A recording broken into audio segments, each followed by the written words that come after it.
Bonjour les filles, vous allez bien? Ça me fait tout bizarre de vous parler ainsi, donc au fait, moi vous expliquer, je vous ai envoyé 2 vidéos par rapport à Normal Distribution. Pour pouvoir continuer l'explication, il fallait vous trouver une autre vidéo par rapport à comment lire le Normal Table.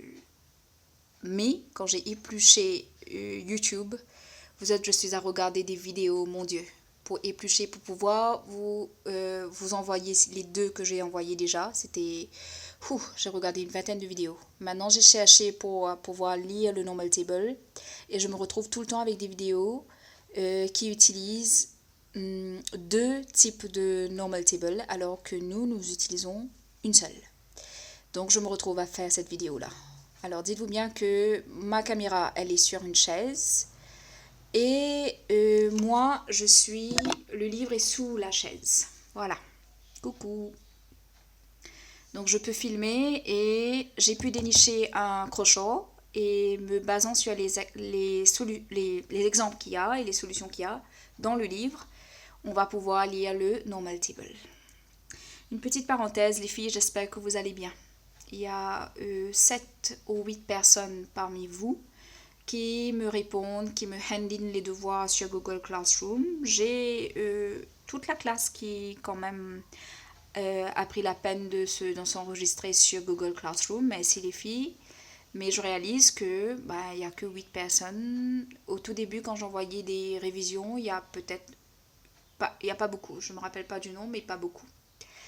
Je comprends qu'il y en a qui ne peuvent pas, qui ne veulent pas, qui quand même se retrouvent un petit peu perdus dans cette situation où nous sommes. Dites-vous bien que je vous reproche rien. Vous travaillez avec moi, je suis trop contente. Vous n'arrivez pas à travailler. Je me dis que j'espère que vous vous portez bien quand même, que vous essayez tant bien que mal de faire ce qu'il faut pour que tout le monde, pour que nous puissions sortir de cette situation actuelle et nous revoir bientôt. Donc ne vous inquiétez pas, je ne vais pas vous tenir à rigueur ou quoi que ce soit. Et quand on va se retrouver, on va faire un résumé de ce qui a été couvert. Et croyez-moi quand je vous dis qu'on va tout faire. Si Cambridge maintient les examens aux dates décidées avant, on va tout faire pour pouvoir couvrir tout ce qu'il faut couvrir. Ne vous inquiétez pas. Ok. Donc là, j'essaye de finir un chapitre au moins avec vous pour voir comment ça se passe. Avec les devoirs, on va voir. Ok.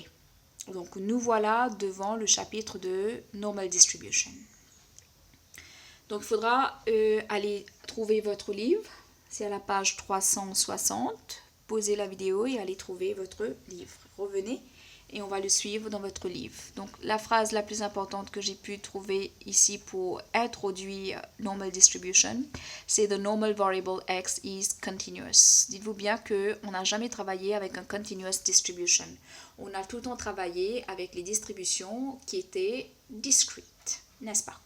Donc on a travaillé avec binomial, on a travaillé avec geometric, on a travaillé avec Poisson, ils étaient discrete et ils prenaient des valeurs fixes, fixe, ok, ça peut être 1, 2, 3, vous vous rappelez, probability x is equal to 0, 1, 2, 3, 4, ça peut même prendre des valeurs négatives, il n'y a pas de souci, ok, donc mais ici, vous devez vous dire qu'on va travailler avec des valeurs réelles de x, d'accord, donc des valeurs réelles de x qui se trouvent entre moins infinity et infinity, ok, donc pour pouvoir décrire la distribution, you have to write x follows a normal distribution, comme on faisait pour x follows binomial avec un B, x follows poisson avec un PO, x follows geometric GE, etc.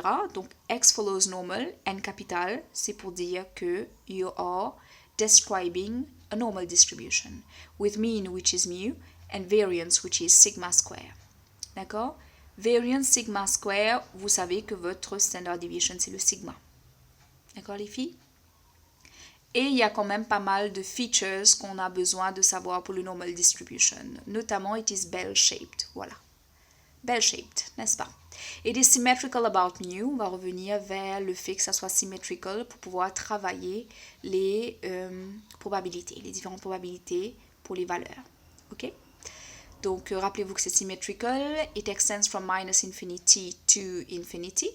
And the maximum value of fx is this. Bon, comment on a eu ça? C'est juste une parenthèse pour vous dire que comment on l'a eu, c'est tout simplement de remplacer x par mu dans le probability density function. D'accord? Et x par mu, ici, vous allez voir que tout ça devient 0. Et e puissance 0, qui est 1, et 1 fois ça me donnera celui-là.